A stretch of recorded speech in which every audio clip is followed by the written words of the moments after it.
आपल्या मागणीच्या जर मागण्या मान्य नाही झाल्या त्यापुढची आपली भूमिका काय? कालच आम्ही प्रतिकात्मक प्रेत यात्रा काढून हिंदू स्मशानभूमी मोदी येथे मोठ्या प्रमाणात आंदोलन केलं होतं। त्याच्यानंतर प्रशासन जागा झालेलं नाही आहे। 8 दिवसाचा अजूनसुद्धा अल्टिमेट देतो।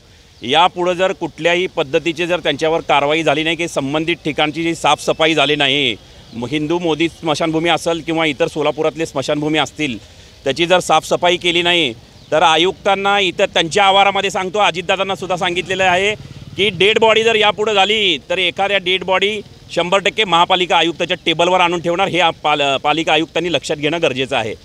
आणि त्याच्यानंतर निखिल मोरे जो आहे प्रदूषण अधिकारी, तो सुद्धा चोर आहे। तो आतून टेबल खालून पैसे घेतो, कुठल्याही पद्धतीची कारवाई करत नाही। त्याच्यानंतर 50 ते 60 टन जे आत्ता जमीरभाईंनी सांगितल्याप्रमाणे कोरोना काळातील जे वेस्टेज आहे ते पुरून ठेवलेलं आहे, ते काढलेलं नाही आहे, त्याच्यासाठी सुद्धा आंदोलन झालं।